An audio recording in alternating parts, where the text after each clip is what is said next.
I'm really excited to have as our first presenter Craig Ishii. He is the Regional Director of the Japanese American Citizens League Pacific Southwest District. Craig is a 2007 graduate of UCLA, and he was also a former president of the Nikkei Student Union.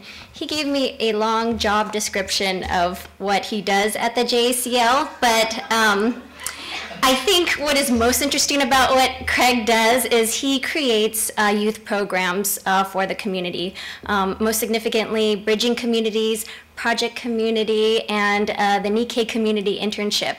And they're really great avenues for young people to get involved. My little cousin who's in high school, she recently just finished project community, and she had never really been a part of, Japanese American culture, Little Tokyo community, and now she's hooked.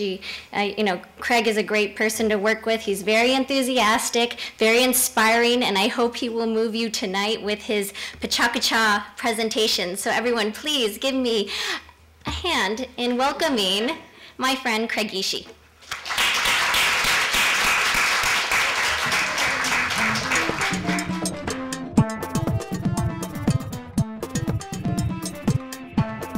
Great. So this is the first picture. This picture is meant to show that I really don't take myself that seriously. But my name is Craig. I'm 25 years old. I'm a Capricorn, Japanese American, fourth generation, grew up in Orange County. And I love working in the community. I love working with youth, and I love doing civil rights. I am born and raised in Orange County as a Buddhist. And this picture right here, that's actually my dad. He's right there in the back. He's the only one, he's the one wearing a suit. Growing up as a Buddhist, I think, was very important to me. It sort of laid the foundation for who I was. It said, Craig, this is your identity. This is kind of who you are. And I really used that to springboard to other activities. I was part of Boy Scouts when I was there. I went to summer camps like this. This is me being a counselor at a Los Angeles Buddhist church camp. All these pictures are going to be ridiculous pictures of me, by the way.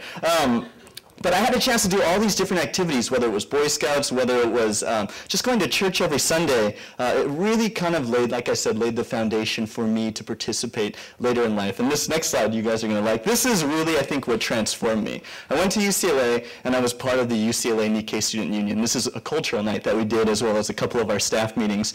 When I was part of NSU, it really helped to make me want to give back to the community. It helped me to identify myself and say, okay, well, what am I going to do next? How am I going to give back? And ultimately, I played taiko. I kind of learned about Little Tokyo issues. I started doing internships. And I met a lot of really cool people who took me to Manzanar or internment camp and really kind of helped me to say, look, it's time for you to give back. It's time for you to take what you've learned and apply it to the community. And so that's kind of what I did. I started working at the Japanese American Citizens League. This is not the JCL. We're in this building. This is the Japanese American Culture and Community Center, which is a wonderful organization. She works there. But we're on the fourth floor, and the big question is, what is JCL going to do after 80 years, after being in existence and doing civil rights and having redress and going through internment? What are we going to do?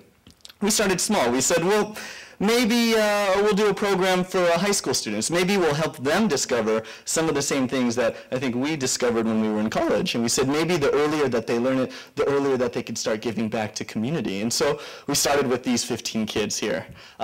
We did a series of workshops. We taught them about identity. We taught them about issues that happen in Little Tokyo and why they need to act.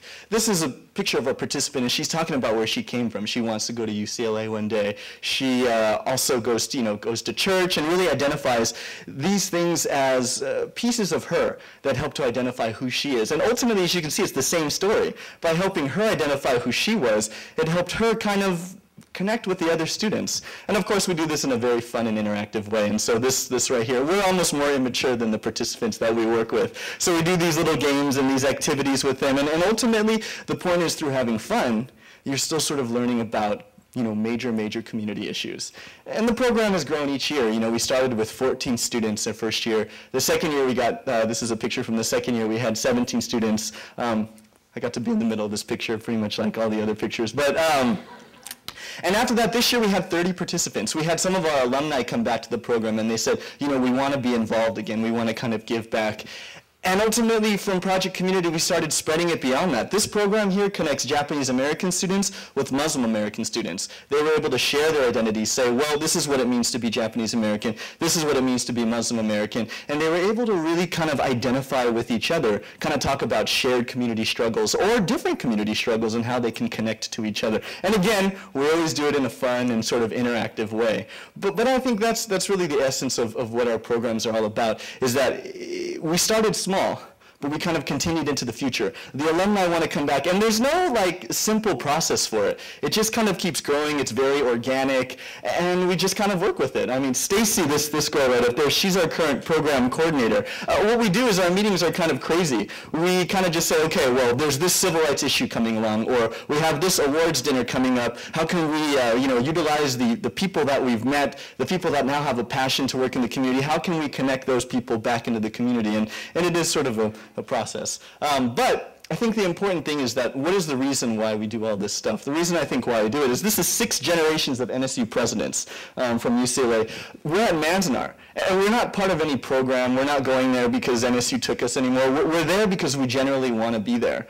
And I think as we have all these experiences, as we continue to go back to Manzanar on a yearly basis, this is our 3rd year going back, playing taiko there, having a good time, we're doing it because we're building off of those experiences and that identity that we had built as a child or as a kid. And that's ultimately what our programs are trying to do, is that we want to just sort of emulate with those participants what we believe were our experiences when we were, what picture is this? Oh, when we were kids. These kids right here, if you remember an earlier slide, I was counseling kids at the camp. I counseled these kids when they were 11. One of them was her sister. Now they're coming back as counselors.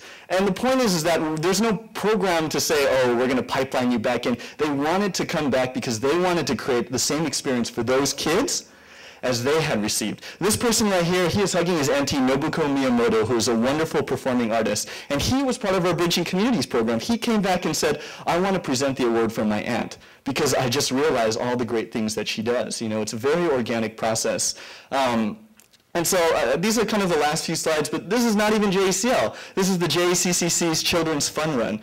And NSU happens to be there every year to help out and volunteer. We go to just help out and volunteer because, again, it's about creating these rich experiences for the kids, so that they can show this slide one day in their PechaKucha presentation and say, I played taiko when I was a kid, and I got to meet Paul Gasol. I ran the Children's Fun Run. I was part of Project Community. I came to the PechaKucha Family Night, too. And they're going to remember all these experiences. And hopefully, that's going to ignite a passion for them to give back. So that one year, they'll be looking back and they'll say, oh my God, it's been 30 years, and I'm still working at the Little Tokyo Service Center. This is ultimately, I think, what we're trying to create with our programs. These people, these are the founders of a major organization, Little Tokyo, and they gave back, I'm sure, because of the same experience that I had kind of just explained. And so, ultimately, this slide was 40 seconds, by the way.